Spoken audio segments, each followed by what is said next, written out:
I want to begin by talking about what I think is on the minds of all of us here this evening, which is the attacks in Paris last week, the attacks on the offices of Charlie Hebdo, the satirical newspaper guilty of depicting the Prophet Muhammad, on a kosher supermarket, the murder of 4 people at that supermarket.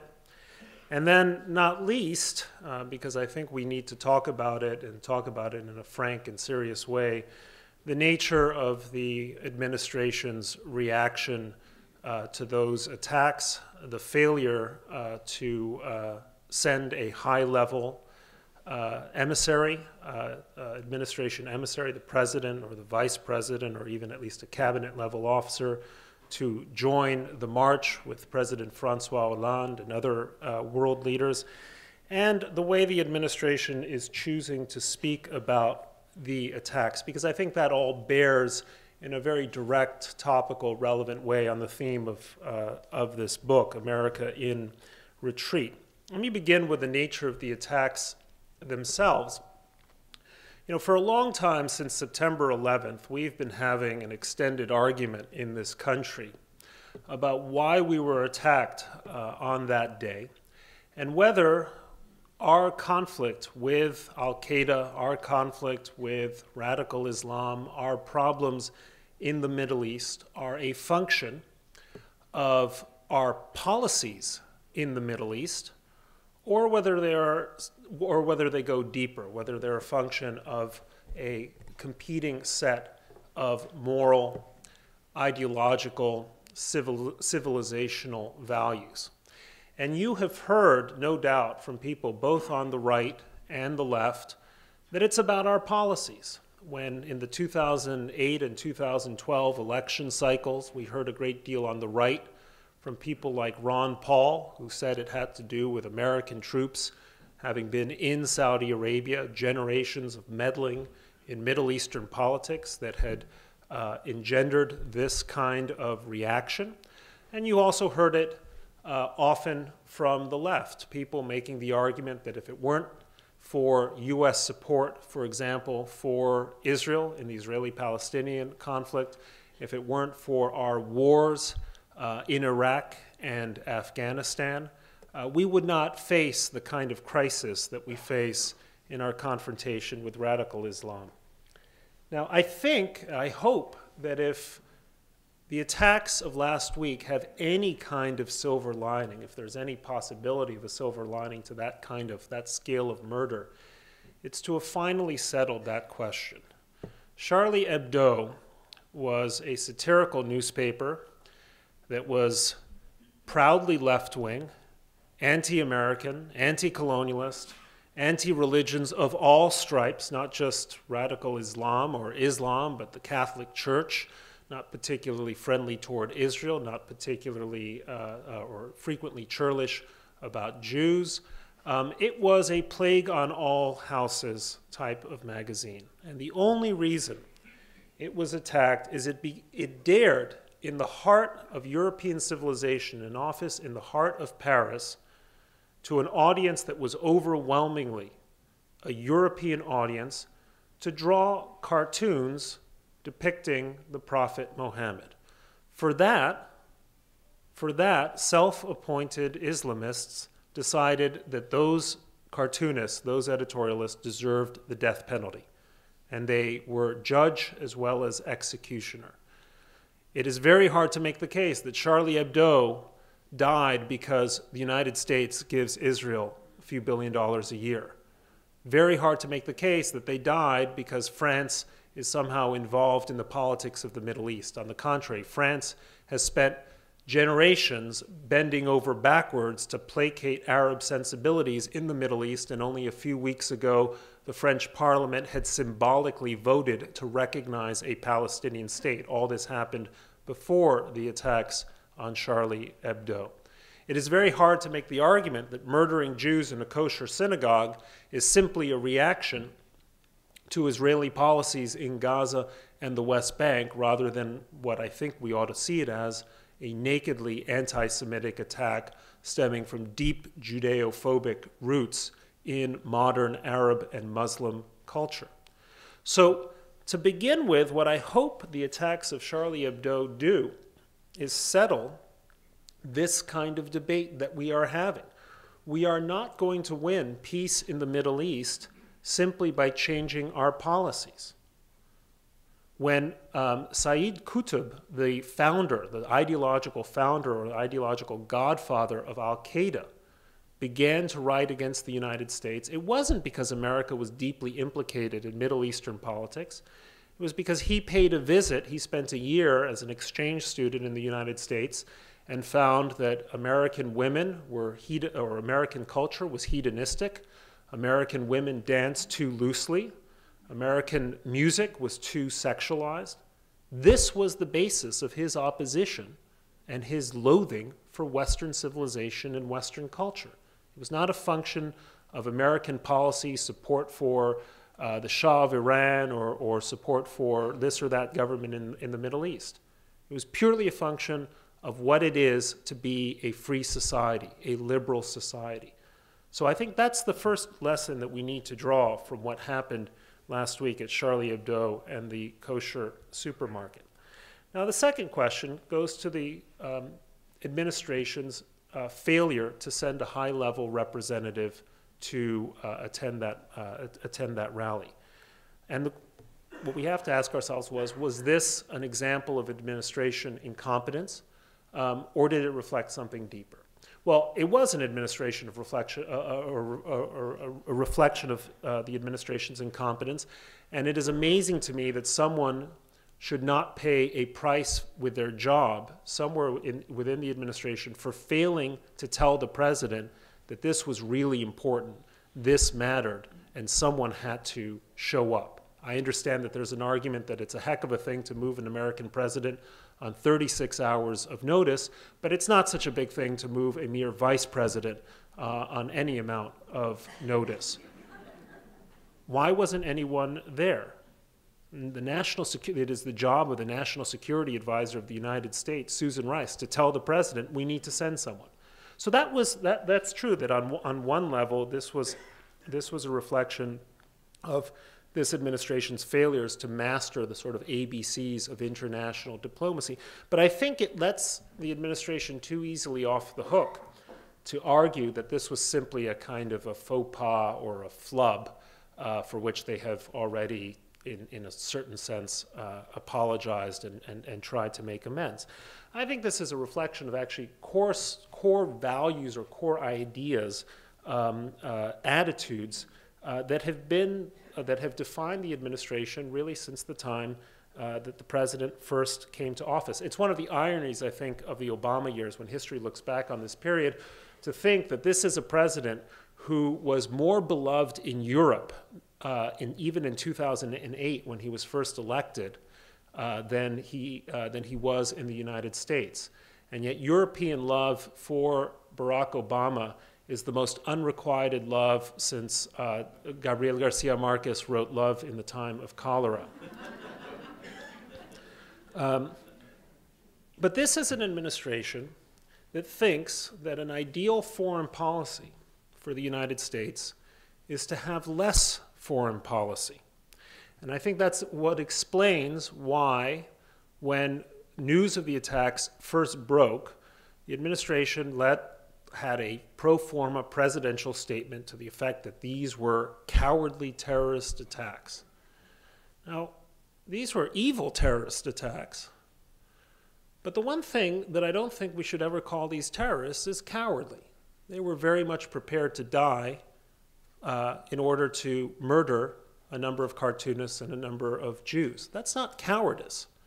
You have to recognize that evil and courage, or evil and a certain kind of bravery, can actually travel in the same person. It was not cowardly. It is not enough to say this is a cowardly attack and then simply move on to the topic that you'd much prefer to talk about, which is how we are going to make community colleges free for younger Americans all over the country. This is an administration that really wanted to spend its time talking about free community colleges in order as a in order to prepare Americans for the State of the Union address later this month. It was not an administration that particularly wanted to talk about the fact that we were confronted just as much in 2015 as we were in 2001 with a war of civilizations that had to be fought, had to be waged, had to be won, and could not be avoided. They didn't want to talk about that. In 2013, President Obama gave a speech at the National Defense University at Fort McNair in Washington, D.C., in which he said that it was time to turn a corner on the war on terror, that we could not fight this war indefinitely or otherwise it would end up defining us, that core al-Qaeda was on a path to defeat, as he said then and as he said time and again, that the tide of war was receding, as if he could, like the famous Viking king, he could make the tide recede by simply standing on the shoreline and ordering it to recede. He had a very clear idea that the way to end a war is to declare the war is over, to stop fighting it. That is the best way to end a war. You want to end the war in Iraq? Get out of Iraq. You want to end the war in Afghanistan? Get out of Afghanistan. You want to end the war against radical jihadis? End the war against radical jihadis by refusing to fight it, or by trying to minimize it, or by simply looking away. And he refused to accept the wisdom that was offered by none other than the late lamented Leon Trotsky, who once said, "You may not be interested in war, but war is interested in you. You may not be interested in the Middle East, but the Middle East is interested in you. You may not be interested in learning or mastering the fine points of the differences between Sunnis and Shiites, or the textual bases for radical Islamic jihad today, but it's all interested in you. And it's interested in you in your editorial offices in Paris. It's interested in you in your supermarkets. It's interested in you in your synagogues. And it's interested in you in your homes in New York City, Greenwich, Connecticut, or elsewhere in the United States." We were pursuing a policy which imagined that by simply looking away from the world, we could make a new world. We could choose what mattered in this world. We didn't have to deal with the world as it confronted us. And this brings me to my last point about last week's events, which I think are very significant. And that is the choice of language that the administration, the choice of words, the administration has employed in describing what happened in Paris. I don't know how many of you are, I mean, few of you aren't quite the news junkies that I am, although maybe some of you are. But there was this incredible exchange, I guess it was just yesterday, between Josh Earnest, the White House spokesman, and a reporter who wanted to know why the administration refused to use the term radical Islam. After all, the Prime Minister of France, Manuel Valls, had just announced that France was at war with radical Islam, and the administration was conspicuously going out of its way not to use this term radical Islam. The quote from Josh Earnest said, "These terrorists are individuals who would like to cloak themselves in the veil of a particular religion." And he wasn't going to allow them to do that. And after all, since many imams and Muslim religious leaders had denounced the terrorist attacks, wasn't that proof that this, in fact, had nothing to do with Islam? That we would simply be dignifying the terrorists by calling them Islamic. Now, this to me is a very worrying development. It reminds me of something that George Orwell said in a wonderful essay in 1946, Politics and the English Language. I just jotted it down. I want to quote it to you. He said, "A man may take to drink because he considers himself a failure and then fail all the more completely because he drinks. It is rather the same that is happening to the English language.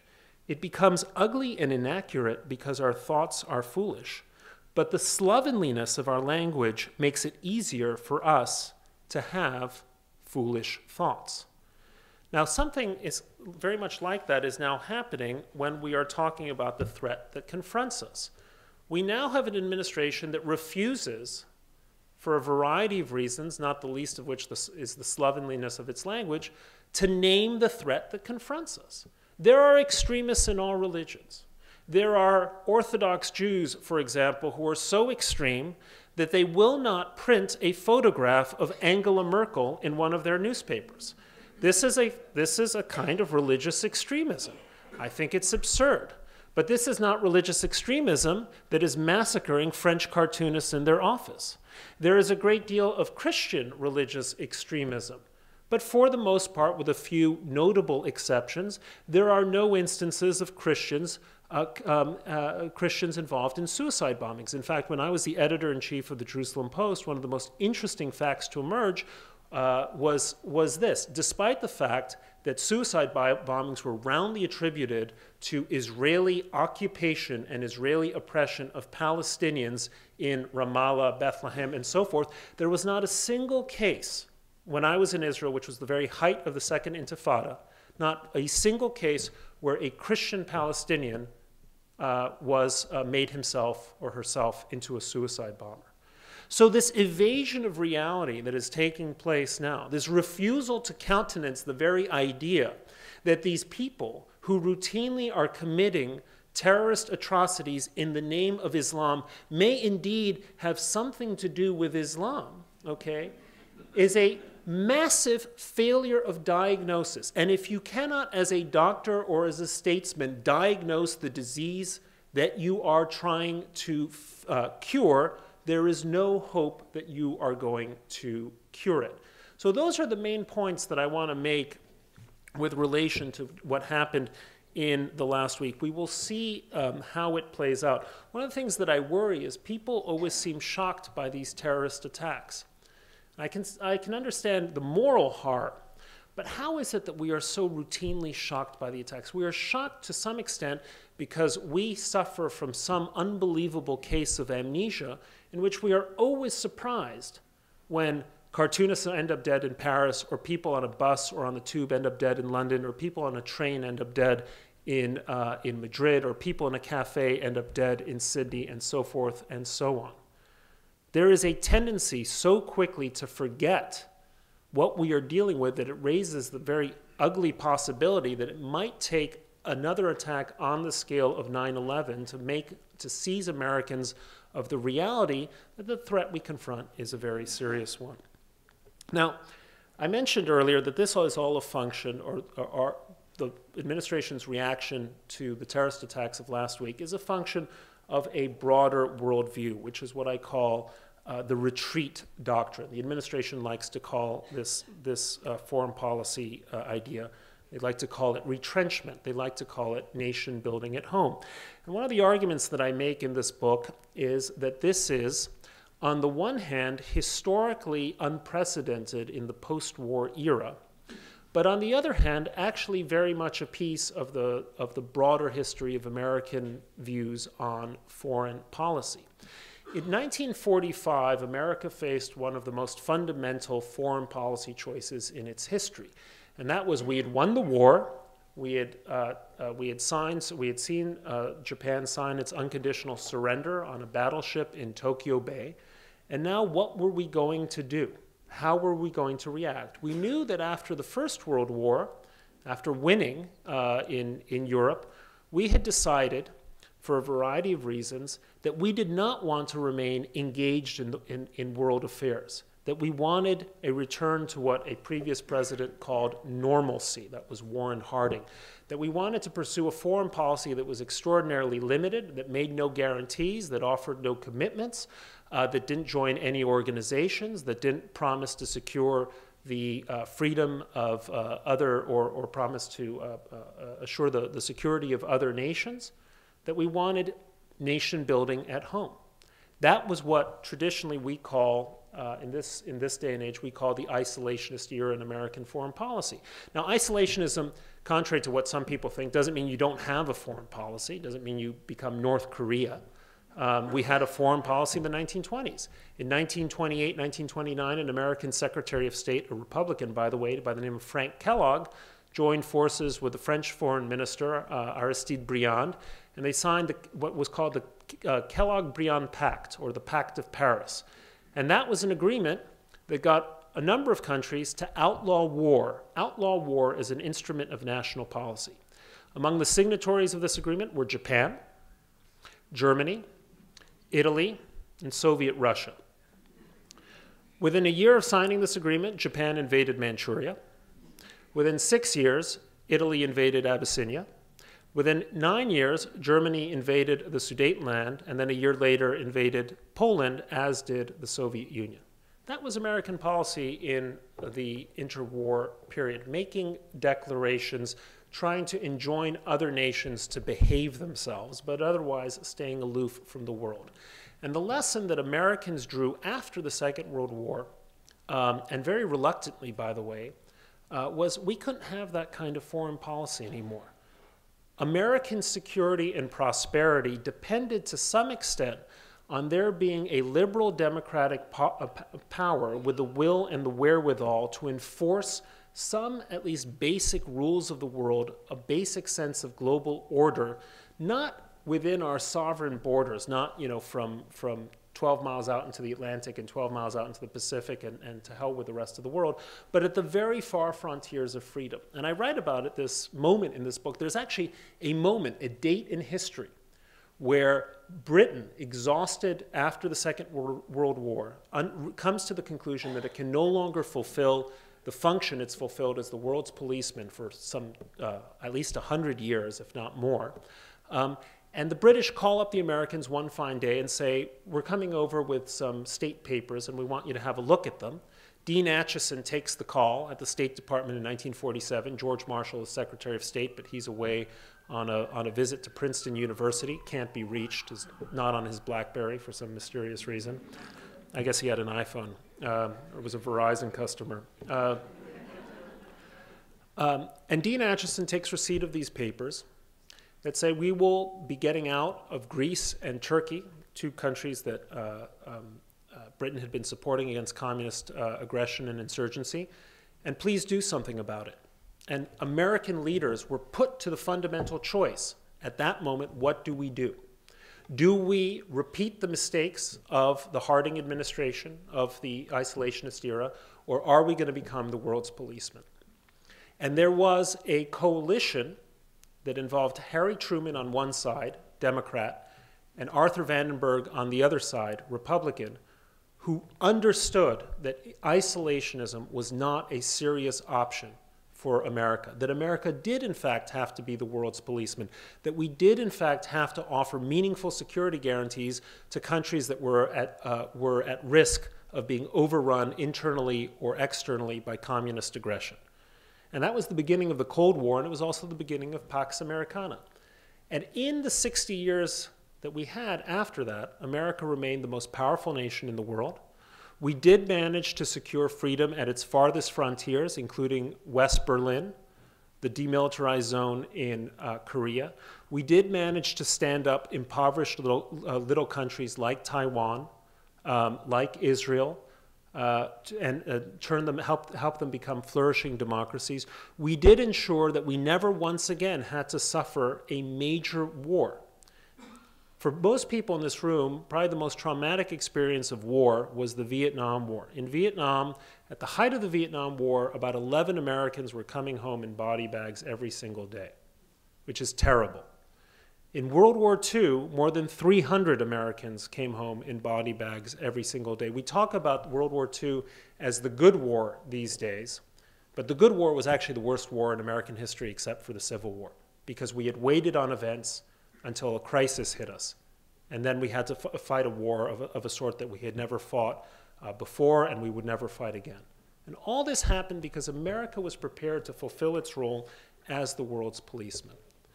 That was the default American foreign policy through crises and problems for generations. That's what John Kennedy believed, it's what Richard Nixon believed, it's what Ronald Reagan believed, it's what Bill Clinton believed. In 2007 and 2008, the wheel began to turn. And suddenly, Americans who were tired of wars in Iraq, in Afghanistan, which seemed inconclusive, which didn't seem to be worth, as they say, the game wasn't worth the candle. It's a wonderful British expression. And who thought that we were bankrupting ourselves in these foreign misadventures while facing a major financial crisis at home, suddenly decided that this foreign policy was not the right foreign policy for America to have. And you began to see in polling of Americans, not just of progressive Democrats, but also of conservative Republicans, a sea change when asked, what should America's foreign policy be? Should it be to mind our own business? All of a sudden, for the first time since that question, since Gallup started asking that question in the 1960s, all of a sudden a majority of Americans started to say, yes, foreign policy should be to mind our own business. And so when President Obama came to office in 2009, promising explicitly that his foreign policy was nation building at home, he was speaking to a public that was very receptive to that message. He was speaking to a public that was reverting not only to the views of the 1920s and 1930s, but the old traditions of American foreign policy. You know, people say, well, isolationism is a dirty word. One of the things I try to do in this book is to say, no, isolationism is not a dirty word. The term isolationism stems from what the British used to call the splendid isolation of Great Britain.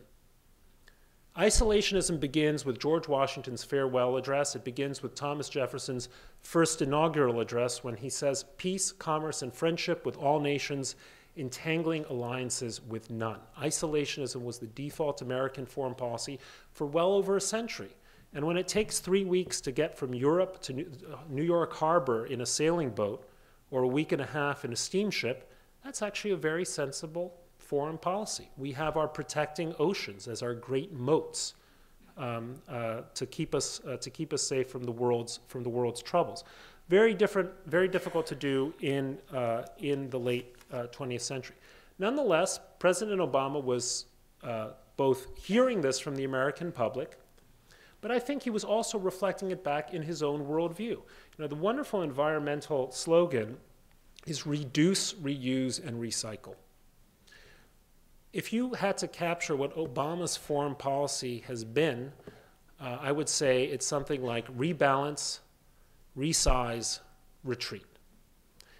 We have too large a carbon footprint. We have too large a geopolitical footprint. And by the way, when I say this about Obama, you could say almost exactly the same thing about Rand Paul. Obama wants a smaller American global footprint for the sake of bigger government at home. Rand Paul wants it for the sake of smaller government at home. So the ends differ, but the means are largely the same. So this was the foreign policy that President Obama conducted, promising to get out of Iraq, making it clear that he was only willing to go so far in an effort to pacify Afghanistan, repeatedly turning our back on foreign entanglements, imagining that we could pivot away from the Middle East and just turn our attention to Asia because the Middle East no longer interested us. And now here we are 4, 5, 6 years later. Where are we? Well, we decided to get out of Iraq, but now we're forced to go into it.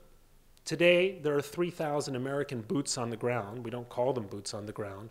We call them military advisors, which is, for people of a certain generation, an amusing term of art. But we are once again engaged in Iraq. Why? Because we created a power vacuum in Iraq, in Syria, and suddenly we're faced with a crisis, not just a terrorist movement that is killing thousands of people, not just an Islamic state, because a state is a political entity that has borders of some description, but an Islamic caliphate. The difference between a caliphate and a state is that a caliphate theoretically has no borders. A caliphate sees itself as having as much a claim to the South Pole as it does to Baghdad or Mosul or Jerusalem or Cairo. That's the difference. This is an Islamic caliphate. So having created a power vacuum in the heart of the Arab world, we now find to our shock and horror that that power vacuum has been filled not by the United Nations, not by a coalition of more sensible, moderate Arabs who simply want to live in peace outside of the shadow of American occupation and imperialism, but by the worst people in the world, people who are so radical that Al-Qaeda excommunicated them because they were too radical. We decided that we could pivot away, we could pivot to Asia and neglect our traditional security commitments in Europe. And lo and behold, what is happening in Europe? We find that Russia seized Crimea. And then, after we did nothing about Crimea except sort of exclaim that we don't approve of this 19th century behavior, what did he do next? He seized eastern Ukraine. And he will continue to occupy territory, whatever the ruble does, whatever the price of oil does. In fact, he may become much more aggressive if the Russian economy continues to nosedive. We created a power vacuum in Central Europe, and that power vacuum is being filled. We run the risk of creating a similar power vacuum in East Asia. You keep hearing about the pivot. There's a pivot going on. Actually, there's no pivot going on. This year, for the first time in many years, we will go for 4 months without a United States aircraft carrier in East Asian waters. Why? Because we've cut the size of the Navy. At any given time, a number of our aircraft carriers are in refit. We need many of these aircraft carriers to conduct operations against Islamic State from the Mediterranean or from the Persian Gulf or Arabian Sea. And so we don't have a carrier in East Asia. And I talk frequently to East Asian diplomats. They're very polite. They would never say this in public. But the constant refrain is, we kept hearing about the pivot. Where is the pivot? Where is this great naval armada that is supposed to defend and protect us? It's simply not there. It should not be a surprise to anyone that when you create power vacuums around the world, those vacuums tend to be filled. And this is what is happening now. And I think this is what is going to continue to happen over the next 2 years. I would argue, and I'm not alone in this, people like Les Gelb, former chairman of the Council on Foreign, president of the Council on Foreign Relations, makes largely the same case, and he's a long-standing Democrat, that we are entering what may be the most dangerous 2 years in American history, or at least for a very long time. Why is that? Because there is visible reluctance in the United States to engage, to intervene, to act, and our enemies sense there is an opportunity for them to engage, to intervene, to act. Why is it that Iran, after more than a year of negotiations, continues to simply relinquish no diplomatic territory when we're trying to negotiate an end of their nuclear program? I mean, Iran is not 10 feet tall. Iran is not a world power. Iran doesn't yet have nuclear weapons. And yet they are gladly and joyfully defying us in these negotiations where we're supposed to be the ones who have the whip hand when it comes to the pressure that we may put on them. Why? The reason is simple. They don't think American threats are credible. Bashar Assad does not think American threats are credible. ISIS is growing emboldened, not weaker, because we've decided not really to destroy ISIS, but at best to contain it, to make sure that it isn't able to seize Baghdad or seize other major Iraqi cities. I don't think Putin takes us altogether seriously. He takes the price of oil seriously, he takes energy markets seriously, but certainly not the sanctions regime. So we're looking at a 2-year window where Americans, or where foreigners, and especially our enemies, are going to sense we have a weak American presidency that is reluctant to engage. This is our opportunity. And it's not just the enemies who are drawing this conclusion. Just almost as worrisome is that our friends are drawing precisely the same conclusion. You know, people always ask me, why hasn't Israel attacked the nuclear reactor in the nuclear facilities in Iran? Well, for a long time, my argument was, well, they are pretty sure that eventually the Obama administration will attack. And so they've decided that because the United States can do such a thorough job against Iranian nuclear installations in a way that the Israeli Air Force cannot, they're going to let the Americans do this. Now, if you're an Israeli policymaker and you've heard the Obama administration say time and again that an Iranian nuclear bomb is unacceptable, and then you just witnessed the same president saying that a Syrian chemical attack is unacceptable, that crosses a red line, that changes his calculus, and then come to the conclusion that unacceptable for this administration, for this president, is roughly equivalent or is roughly as serious as what I mean when I say that my children's behavior is unacceptable. My 9-year-old, it's unacceptable that he hasn't brushed his teeth this evening. Then you're going to be forced into a much more difficult calculation. I think Israelis after 2013, after the debacle in September 2013, have woken up to the fact that they're on their own. Maybe they're going to act, maybe they won't act. But the only one who's going to act against Iran is them. And so that's going to make them gamblers. Saudi Arabia has come to the same conclusion. One of the arguments I make in my book, and there's so many marvelous surprises in this book that simply by giving you one of them does not mean that you should not buy the book, because, but one of the arguments I make is, let's suppose that we end up with a kind of agreement with the Iranians that leaves Iran within, say, 8 months of a breakout capability for a nuclear bomb. We Americans may be happy with that. We may call that a great success, a victory for peace in our time. But are the Saudis going to come to the same conclusion? The Saudis, who see themselves as the principal adversaries of the Iranian regime? I don't think they will. So what if Saudi Arabia, not Iran, becomes the first country in the Middle East to test and declare a nuclear capability? Are you going to be really all that happy when it's not just Pakistan and Israel, but Pakistan, Israel, Iran, Saudi Arabia, perhaps Turkey, perhaps Egypt, all of them acquiring or having nuclear capability? I mean, the world was supposed to be a scary place during the Cuban Missile Crisis when it was only the United States against the Soviet Union, a perfectly symmetrical nuclear standoff. Now you're talking about a double Mexican standoff. 6 nuclear powers, all of them at daggers drawn with one another. It's like that great scene at the end of The Good, the Bad, and the Ugly, except with 3 more characters, not knowing who's going to shoot whom. That's what you're looking at in a Middle East in which we simply allow Iran to become a nuclear power because they don't think they are going to be stopped. So this is the world into which we are sliding. It's a world not just of ordinary disorder and ordinary unpredictability. It's a world of what I call suprasystemic disorder and unpredictability. What's the difference between these two kinds of unpredictability? Well, what I call subsystemic unpredictability is like, you know, who will be the next president of the United States? I mean, other than Hillary Clinton. We don't know. But all of us know that there will be a next president of the United States, right? That's subsystemic unpredictability. There's a system, and within that system, unpredictable things can happen. But we're moving into a different world where it's the systems themselves that are crumbling. We don't know, you know, when you ask a question, who will be the next leader of Syria? The better question to ask is, will there be Syria? Will there be Iraq? Will there be Ukraine?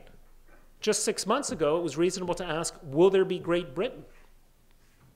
So this is a different kind of world. It's a world where the things that are breaking down isn't simply the things inside the house. You know, your plumbing needs fixing, or your kitchen needs to be made over. This is what's happening to the house itself. The windows are blown out, the roof collapses, the floorboards rot. That's the world into which we are entering. Now, what do we do? How do we go about mending this world? In 1990, there were over 2,000 murders in the city of New York. There were more than 30, for every 100,000 New Yorkers, every year, 30 of them got murdered, got killed. It was the most violent city. It was one of the most violent cities in the world. There was a movie that was made in the early 1980s which made a big impression on me when I was a kid called Escape from New York, which you probably see when at late night flipping through channels. It's a terrible movie, but the idea of the film is that by the year 1997, this movie was probably made around 1980, 1981, by 1997, the world, or New York City, has become so violent, so totally ungovernable, so completely crime-ridden, that authorities decide to turn Manhattan into a giant Alcatraz. All the good people get out. They blow up the Brooklyn Bridge. They block the Holland Tunnel and the Lincoln Tunnel and so on. And Manhattan is this giant Alcatraz. And in the early 1980s, you could say, yeah, could be. Not completely crazy. And yet something miraculous happened in New York City. We went from having over 2,000 murders a year to having about to having about 400 murders a year, less than that. And how did that happen? Well, a number of things happened. There was a crack epidemic that crested. We hired lots more police. We had something called CompStat. But mainly what happened is that the police, under then Ray Kelly and Bill Bratton, the same people who were in charge today, decided to adopt something called broken windows policing theory, which is probably now familiar to everyone because of the debates taking place about Eric Garner. What is essentially broken windows policing theory? Why is it so interesting? Well, for ages, we thought that crime was a function of root causes. Why was there crime? Because there was poverty, because there was inequality, because there was racism, because there were bad schools, because there were broken homes. Right-wingers and left-wingers had their own root cause theory for crime. And two criminologists, James Q. Wilson and George Kelling, said, actually, no, that's not really the reason. Crime doesn't happen for root causes. Crime happens because of the environment in which criminals operate.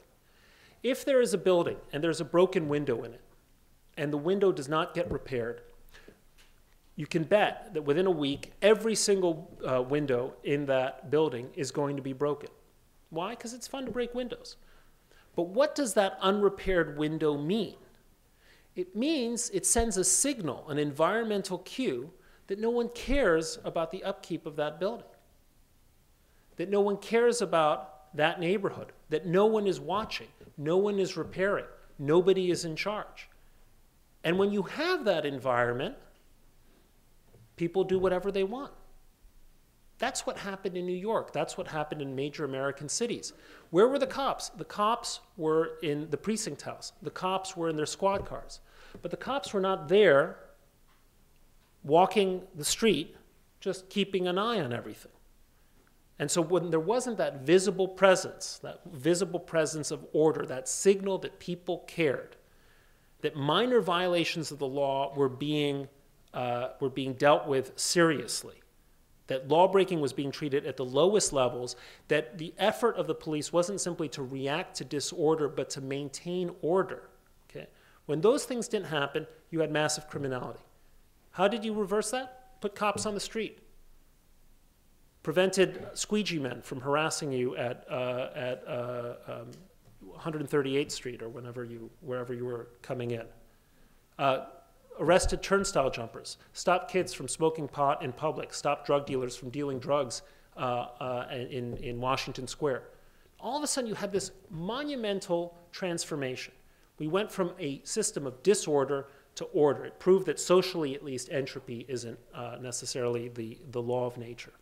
Well, the argument that I'm offering in the book is that something similar operates in terms of our foreign policy.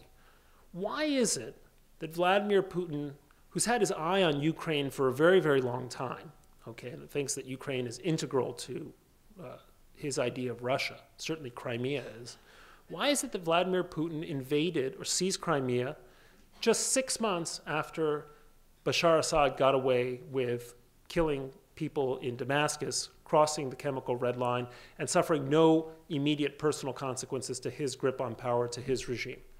The connection between Syria and Ukraine isn't, some root cause. The connection is simply environmental.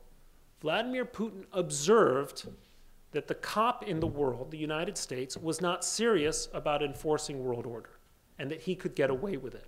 And in fact, he did get away with it, and is getting away with it. The Iranians observe precisely the same thing. And so they feel no real need to bargain in good faith over their nuclear portfolio, over their nuclear programs. The Chinese are drawing a similar conclusion. And you can bet that in the next 2 years, Chinese behavior is going to become much more aggressive when it comes to making territorial claims in the South China Sea, in East China, against the Japanese, against the Philippines, against Vietnam. Why? Because they sense that, again, the environmental cue is no one is really going to stop us. So how do you reverse that? Well, you adopt a broken windows model for American foreign policy. Number one, you react, and you react vigorously to violations of global order. Number two, you have presence around the world. One of the problems that we now have is that we have too small a navy to be present in places where our ships need to be present. The sight of an American cruiser or an aircraft carrier on the horizon is a very reassuring sight if you're the United Arab Emirates or if you're Israel or so on. When we talk about, what if Putin decides tomorrow to invade Latvia or Estonia? What are we going to do about it? We have no presence in those countries. So creating presence is a central part of having a broken windows style foreign policy. Demanding reciprocity from our allies, insisting that if you're a member of NATO, you have to fulfill your commitment to spend at least 2% of your gross domestic product on defense, that's also part of it. Community buy-in. Germany has a GDP of nearly $4 trillion, and yet it spends just about 1% of its GDP on its defense. We should not be subsidizing one of the richest countries in the world, simply subsidizing their defense policy. We should insist on reciprocity. We should, when there are minor violations of order, we should insist on punishing those violations. Why? Because we would rather punish them when they're relatively small than wait on events and allow these events, allow Syria to go from being a minor problem, for example, to a regional catastrophe, which is what it is right now. Now, when we do all this, when we act as world policemen, we should keep one last thing in mind. To be a cop is not to be a priest. Where did the Bush administration go wrong? Bush administration went wrong when it decided that its job was to heal and redeem crippled societies. A priest is in the business of saving souls and changing hearts. That's not a cop's job. A cop simply shapes patterns of behavior. A cop is there to reassure the good people or good countries that we are looking out for them. It's to deter countries that are tempted to be aggressive, not to be aggressive, and it's to punish countries that occasionally violate certain norms of world order, of global order. Above all, American foreign policy should be smart in understanding that we're not in the business of being in the world to make our dreams come true. Peace between Israel and the Palestinians is a dream come true foreign policy. Ending global warming, dream come true foreign policy. Nuclear disarmament, dream come true foreign policy. A smart foreign policy is not about pursuing these kinds of utopian schemes. A smart foreign policy is about keeping our nightmares at bay. Whoever the next president is, whether it's Hillary Clinton or Jeb Bush or God knows who, Mitt Romney, I'm sure a few people are saying in this audience. Whoever that president is, the first thing he should do as a matter of foreign policy is sit down with his closest national security advisors and say, what are the 5 things that as president I cannot allow to happen? What are the 5 things? I cannot allow jihadist groups to get within 100 miles of a nuclear weapon. I cannot allow a jihadi sponsoring regime like Iran to get a nuclear weapon. I cannot allow Russia to invade a NATO member state, small one like Bulgaria or Estonia or Latvia or Poland. Poland's not so small, but a relatively vulnerable NATO member state. What's another one? I cannot allow a war to begin between Japan and China, or China and any one of its neighbors. Come up with a list of 5 things that you cannot allow to happen. Say, these are our nightmares, and they're not going to happen on my watch. That is a responsible foreign policy. Let me make one final point before I turn it to questions. I call this book American Retreat, but retreat is not decline. There are countries that are in decline that are nonetheless on the march. Russia is a country in decline. Russia is going to be in decline for the rest of my lifetime. I'm not entirely sorry about that, but it's going to be in decline for the rest of my lifetime. But countries in decline not only can be aggressive, often are aggressive because they think of aggression as a solution to their deeper civilizational problems. In a way, Islamic civilization has been in decline for a very long time, and so that's why we find it's so aggressive. And countries that are not in decline can still choose to retreat. Retreat is a policy choice. One president can make it, another president can unmake it. Decline is something that happens beyond the control of any one political actor to change. If you ask an economic historian, say in the year 2050, what were the greatest economic innovations of the early 21st century, what would that economic historian say? He'd say, well, surely one of them is fracking, right? Surely we thought we were running out of oil, that we were going to have to be living dependent on windmills and solar power at the dawn of the 21st century, and lo and behold, we have not only energy abundance, but superabundance, and superabundance in North America. so that we don't have to worry about how Nicolas Maduro felt when he woke up this morning. Well, that's a major revolution. The interesting thing about fracking is not only did fracking happen in America, fracking could only have happened in America. Because only in America would you find a guy like Harold Hamm or George Mitchell who's willing to say, to hell with what Exxon thinks, I'm going to go after this oil, and I think I know how to do it. Only could have happened in the United States. Only in the United States do you have private property rights to the mineral stuff beneath your lawns, and so you can frack without the permission of the state. It doesn't happen anywhere else, not anywhere else in the world. So fracking only could have happened in America. What about, say, something like the apps revolution? You know, apps on your iPhone are transformational. I think we're only at the beginning of this revolution. Look at someone like Jan Koum, who just sold this company, WhatsApp, to Facebook for $19 billion in cash and stock. Now, Jan Koum could only have happened in America. Why? Because he's a Jewish kid from Ukraine who fled Ukraine because of the anti-Semitism in the country, came to California. His mother lived on food stamps. He dropped out of San Jose State University. He couldn't get a job at Facebook, which later paid him $19 billion. Got a job at Yahoo, messed around for a while, hung out with other Jewish Russian emigres in Silicon Valley, and had an idea for a particular application, and then discovered that the value in the application wasn't even what he thought the application was supposed to be about. It was the fact that it allowed people overseas to text for free. And suddenly it's a $19 billion company.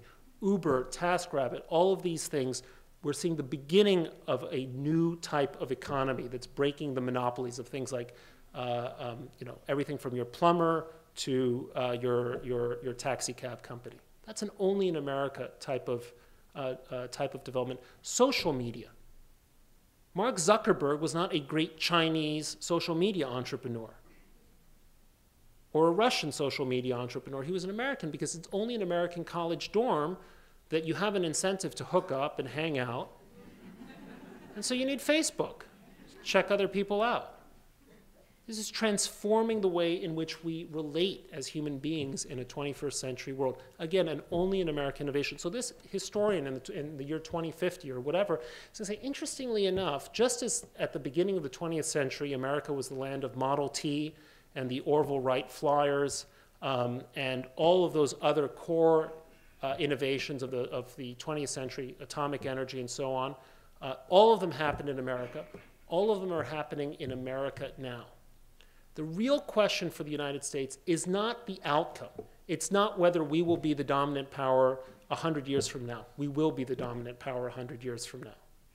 The question is the price we pay to ensure that we are able to continue as we have without suffering foreign policy catastrophes because we decide to retreat from our traditional responsibilities in the world.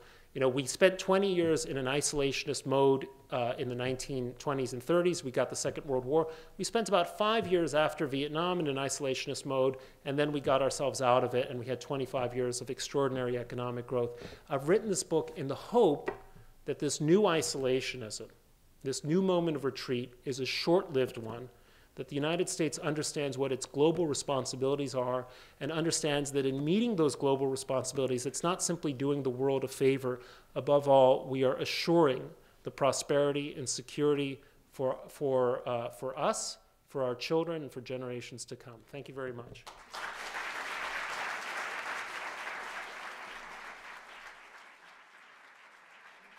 Have the lunatics taken over the asylum, given the editorial board opinions of the New York Times and various other changes in the country? No, not at all. I'm a great optimist about the United States. Just on a number of the points you raised. Americans, second and third generation Americans, have been complaining about first generation Americans since the dawn of the Republic. We didn't like the Irish, who as Roman Catholics were clearly incapable of democratic, of living in a well-functioning republic, and so there was a movement against the Irish. We didn't like the sudden incursion of swarthy Europeans from Galicia and the Pale of Settlement in Russia who spoke this bizarre language called Yiddish and who were basically, let's face it, all communists. Or at least their kids were sympathetic to communism. It happens to be true. And so we didn't like them. Wave after wave of unwashed masses have come to this country, and lo and behold, we find ourselves after a generation or two very successfully assimilating them. I live in Lower Manhattan, and I happen to live right next to Stuyvesant High School. Stuyvesant High School 60 years ago would have been comprised 95% of Jewish kids, second generation Jews whose fathers were probably tailors or shopkeepers in the Bronx somewhere, and they were going to Bronx, either Bronx Science or Stuyvesant, and ending up at City College, and now they run hedge funds. Some of them are probably in this room tonight. I now, from time to time, when I come home a little early at the time that school lets out, I see the kids coming out of Stuyvesant, 100% Asian. 100% the kids of Vietnamese and Chinese and Korean and Indian immigrants, South Asian immigrants. And they're going to be the new Jews, the new aristocracy of merit in this country. On the question of the media, yes, look, I'm actually an optimist about the media. 50 years ago, just a handful of personalities could dominate public opinion in a way that's inconceivable now. Lyndon Johnson said, if I've lost Walter Cronkite, I've lost America, right? Who cares about, would a president say today, gee, if I've lost Chuck Todd, I've lost America? Are you kidding? So there's been a dispersion of power in the media scene. And, I simply would like to point out, for all of the complaints made about the New York Times, I would like to make 2 points. First of all, the classical music section of the New York Times happens to be exceptionally good. The arts coverage is unparalleled, and I say this irrespective of the fact that my wife is a classical music critic for the New York Times. How much do the editorials of the New York Times really count these days? I don't think anyone actually reads them. They're so poorly written. They're just kind of on a grammatical, syntactical, stylistic level. They're kind of, I don't think they're relevant. I have no idea. I've never watched the evening news in my adult life with Brian Williams or whoever the anchors are. So we actually have a much healthier media scene. It is the fact that since 1787, when a Massachusetts blue-stocking playwright by the name of Mercy Otis Warren warned that a ratification of the Constitution of the United States was going to send this country straight to hell, that we have been telling ourselves that we're on the cusp of going straight to hell. And 238 years later, or 239 years later, Besetter, we're doing okay. So I continue to feel that we should not be pessimistic. It doesn't mean we can't screw up, but this country has a capacity for renewal and self-regeneration that exists nowhere else. Ma'am, what should be our policy in Lebanon? We're probably incapable of having a policy in Lebanon because we learned to our cost in 1983 that it's very, very difficult to control. Our policy in Lebanon should really be a policy in Syria. We had an opportunity 3 years ago to end the Assad regime and therefore end the link that Assad provided between Tehran and Beirut. I once interviewed a senior official in Hezbollah in his offices in Beirut. I was very struck. This was just after the Cedar Revolution. Everywhere in Lebanon there were Lebanese flags. There's tremendous patriotism and optimism in Lebanon. There was not a single Lebanese flag in this guy's office. There were 2 large portraits. One was the Ayatollah Khomeini and one was the Ayatollah Khamenei. It wasn't like a portrait of whoever the president, Suleiman, or whoever the president of Lebanon was at the time. It was very clear from whom these guys were taking their orders. So Lebanon is tragically the collateral damage of American inaction in Syria. And by the way, people say, God, if we went into Syria, we'd have all kinds of problems. First of all, define going in. Nobody's advocating sending the 3rd Infantry Division into Damascus, okay? But Syria is an excellent example that while there are always risks to action, there are often much greater risks to inaction. What happens when you do absolutely nothing? You have the situation you have now. 200,000 people dead in Syria. Assad continues to be entrenched in power. Iran has gained influence. ISIS has gained influence at the expense of what used to be the Free Syrian Army.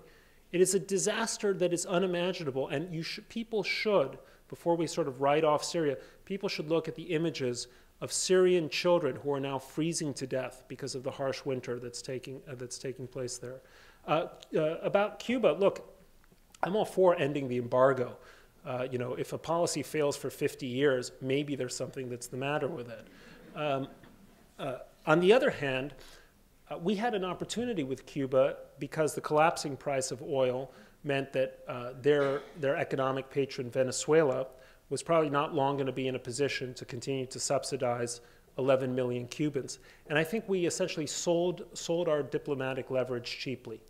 The release of 53 Cuban dissidents, we should have provided a list of every single Cuban dissident that all of them are getting out of jail, if you want this kind of diplomatic recognition. And we could have done much more. I mean, we should have ended the embargo for the sake of the Cuban people, not for the sake of the Cuban regime. And people romanticize Fidel, they romanticize Che. These guys are just a notch above North Korea. You know, Cuba has been open to the rest of the world. It's been open to Europe for a very long time, okay? And what they do is they subsidize themselves with foreign investment, which brings the regime dollars. They pay their people in worthless pesos.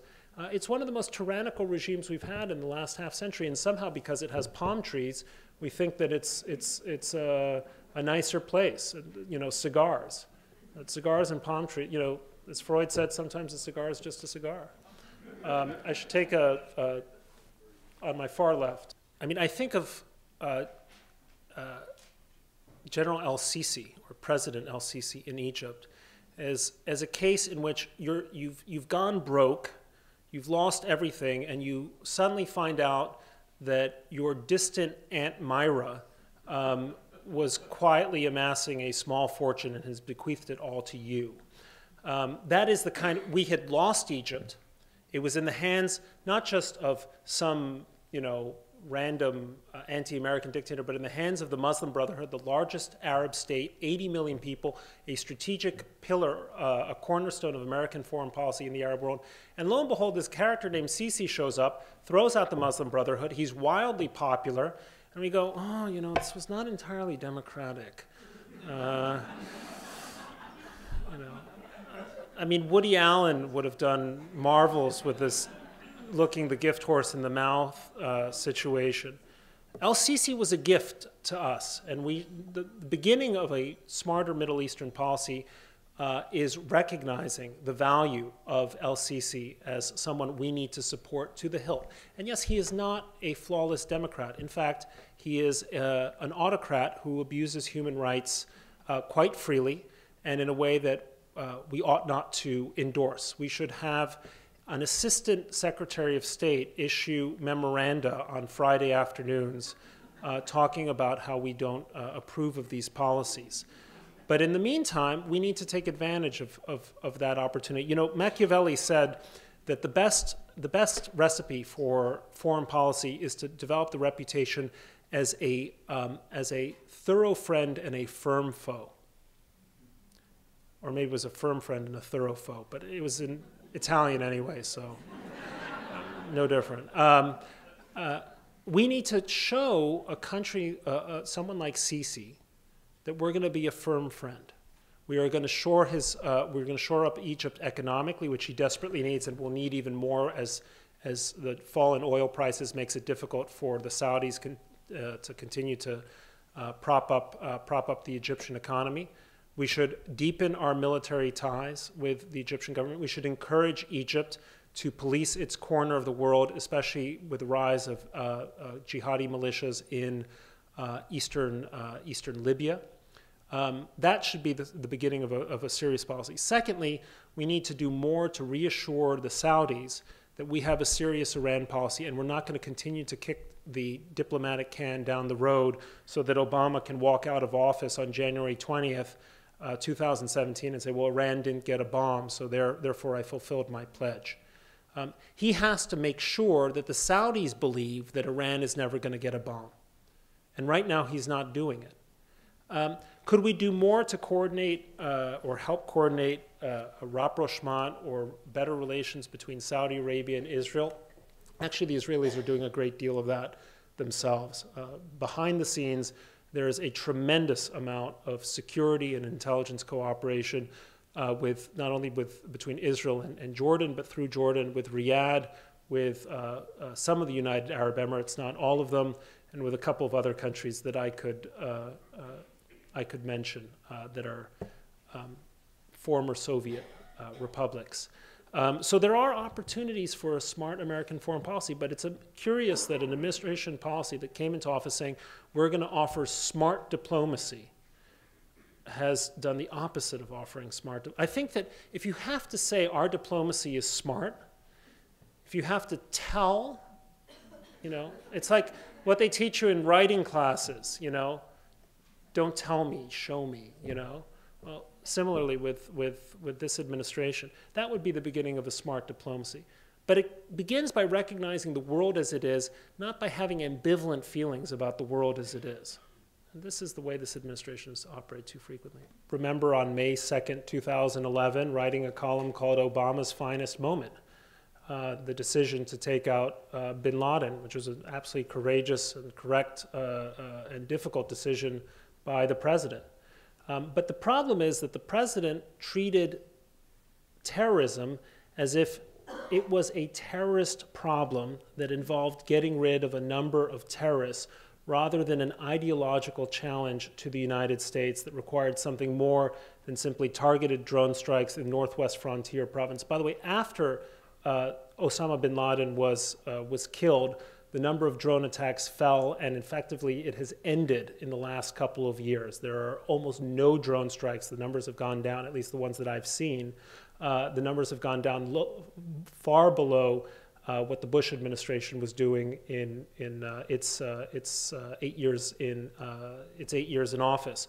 So, you heard Josh Earnest yesterday saying, well, we're going to go after the terrorists, right?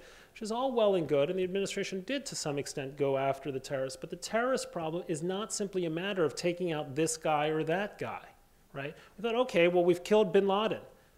Does that mean the war is won? Of course not.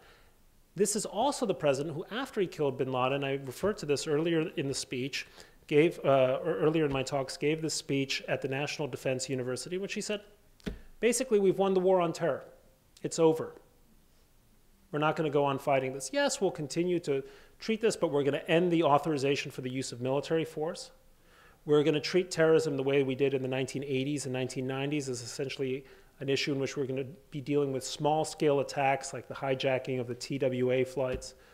It's worth rereading that May 2013 speech to see how sweeping were his conclusions and how confident he was that terrorism was no longer going to be a serious national security threat to the United States, and that we needed to simply turn away from it because otherwise we were simply magnifying the threat and devoting too many of our national and economic resources toward dealing with it. That was explicitly the policy. So, I mean, look, believe it or not, I have not, even in my columns, criticized Obama at every single turn. But what I find extremely worrisome was that particularly after bin Laden was killed, he decided that he could simply turn away from the problem and go home. And let me underscore, not address it or fail to address it as an ideological challenge. I mean, radical Islamism is not just a collection of Looney Tunes, right, who are, for some bizarre reason, they've had unhappiness with their, in their marital relations, and they decide to blow themselves up. Radical Islam is making fundamental philosophical claims against the West. And we need an administration, whether it's a Republican or Democratic, we need an administration that is willing to articulate a version of liberalism, right, that is prepared to defend itself, that is prepared to say, these are the things that we stand for: pluralism, tolerance, women's rights, gay rights, the rights of religious minorities, rule of law, democracy, the rights and free speech. And we stand for these things, and we're going to defend them in an ideological way, in the same way in which we had an ideological struggle with the Soviet Union. You know, you remember the famous kitchen debate between Nixon and Khrushchev at the 1959 or 1960 World's Fair in Moscow. Well, the Islamists are essentially having an ideological kitchen debate with us. What they are telling other Islamists throughout the West and throughout the world is that the West is a sink of moral perfidy and degeneracy. And while they may appear to have economic and material benefits, they lack will, they lack a sense of perseverance, they lack a sense of God. And so in the long term, we are going to succeed. You know, this is true, by the way, of the Sunni jihadis who now feel turbocharged with the existence and perseverance of Islamic State, but it's also true of the Iranians. The Iranians, I used to have a long-standing lunch date with an Iranian official at the Iranian mission to the UN. It was an interesting meeting of minds because he knew I was a Zionist fanatic, and I knew he was a member of the Iranian Revolutionary Guards Corps, and so we could, you know, talk in a frank, it wasn't like a kumbaya moment, you know, we just misunderstand one another. And what he continued to say, which was I thought very, very interesting, is that Iran sees itself as an Islamic republic, not as Iran, not as a nation state, not as Persia, but an Islamic republic and as the leader of an Islamic revolution that stood for a certain set of values based on the word of God, on the word of Allah, and that those values were universal. Iran is a revolutionary regime making world historical claims of the kind that Napoleon did when he invaded Europe, of the kind that the Bolsheviks did when they seized power in Moscow. And yet we are not treating them that way. So when you say, oh, well, I'm not even going to dignify them with we're not even going to dignify them with the term Islamic, you're failing to meet the core ideological challenge. One of the things that to me has been notable is how I often hear foreign diplomats saying, in a weird way, we miss George W. Bush.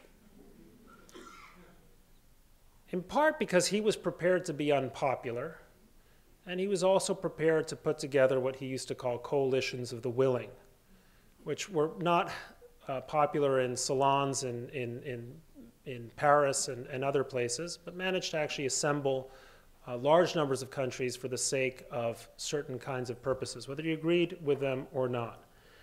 The idea that the world is not asking for American leadership defies the fact that when Russia invades Ukraine, the Ukrainians or the Estonians aren't really interested in what the Portuguese or the Spanish or the Italians are saying, or even the Germans are saying. What counts for them is what the United States is going to do.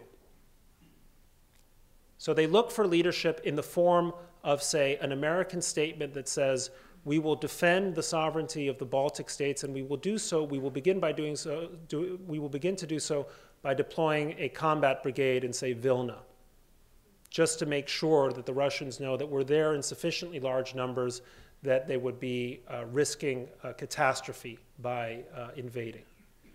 The Taiwanese continue to look for American leadership, and they're always wondering why we won't supply them with the arms that they request as pursuant to the Taiwan Relations Act. The Japanese are desperate for American leadership and look for every opportunity they can to ensure that the United States, for example, honors Japanese sovereignty over the little Senkaku Islands, which are now being disputed. The Vietnamese look for American leadership. That's why the Vietnamese are absolutely delighted 35 years or so after we pulled out of the embassy in Ho Chi Minh City, I guess it's now called, when American ships pay naval visits to Cam Ranh Bay and old Vietnamese harbors. The Israelis ask themselves all the time where the American what's going on with American leadership. The Saudis ask the same question. So the followers are there for the taking, but they want to be led, and they want the assurance that the leader is serious, that he's not feckless, and that if he's going to make promises, he's going to make good on those promises, and if he's going to make threats, he's going to make good on those threats as well. I grew up in Mexico City, and so maybe it's for that reason that I see the world in a slightly, or I see the United States in a slightly different way. But for much of the rest of the world, at least the serious parts of the world, much as they might say, oh, you know, America is ugly and its movies are stupid and its people don't speak our language, they understand at some deep level that without the guarantee of American power, this world is going to be lost. And so those 320 million Americans producing 25% of the world's gross domestic product, as we have for the last 40 or so years, actually count for something.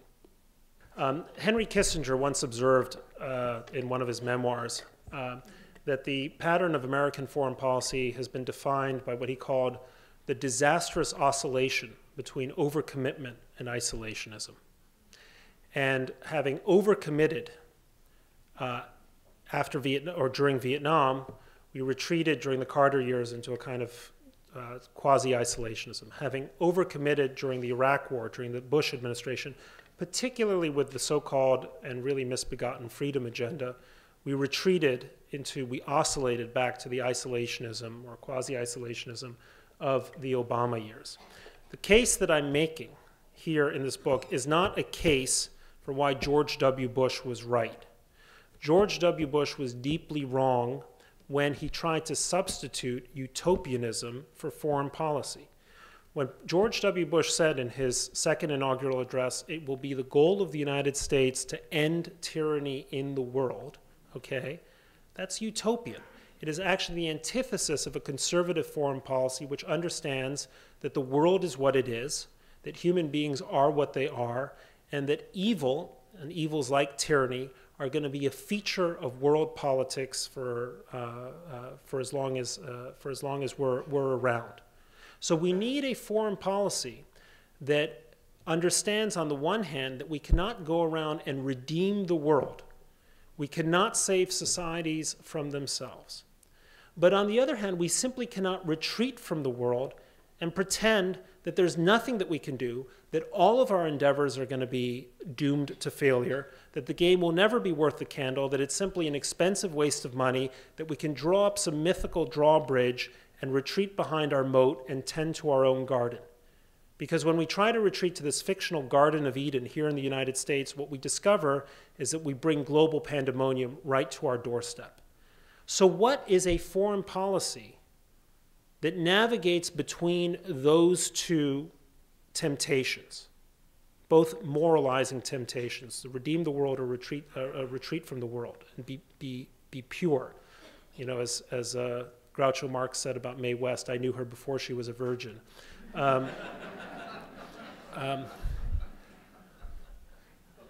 You'll get my point with the joke in a moment. So how do we devise a foreign policy that's that? As I said earlier, the job of a cop is not the same as the job of a priest. It is not America's job to be the world's priest. We are not out there to preach the virtues of the American way to the Iraqis and the Sudanese and so on. If they adopt the American way, fantastic. And if we can put a finger in the scale to help them along, let's do that. You know, NGOs promoting women's rights, I'm all for all of that. You know, standing up, speaking up for dissidents in Iran and Russia, I'm all for that. But we cannot have a foreign policy that is this quest, Wilsonian quest to make the world safe for democracy. What we can do, like a cop, is have a foreign policy that helps shape certain patterns of behavior, helps devise certain rules of the road, violates certain violations of human decency and good global order, as we did, for instance, after Saddam invaded Kuwait in 1990, as we did in during the Balkan crisis later on in that decade, and shape a world that is patterned in some way that bends towards greater freedom, greater prosperity, greater security for our allies, that deters the Vladimir Putins of the world from being tempted into aggression, and that creates the possibility that over time the world will continue to bend our way. Not over the space of 5 or 10 years, but over the space of generations. That's a sober, serious, conservative foreign policy. I hope maybe even a liberal foreign policy, but an American foreign policy. Conservative in the sense of recognizing the world for what it is, one in which we are an intrinsic part, one which we will lead for better or worse over the course of our lives and the course of many generations, and so the one that we ought to lead wisely and prudently and soberly and rationally. And I will be happy to sign any books you buy.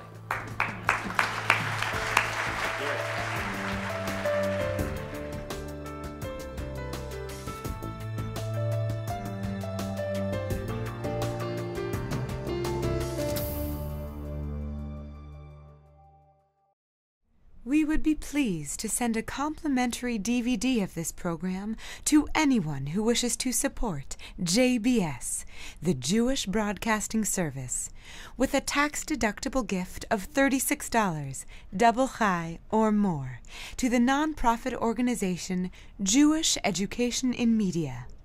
Simply visit the JBS homepage and click on the Donate button to make a donation by PayPal or your credit card. And please indicate the program for which you would like a DVD. Or you can send your tax-deductible check made out to Jem, Post Office Box 180, Riverdale Station, Bronx, New York 10471. And again, please remember to indicate which program you would like to receive with our compliments. And we thank you for your kind support.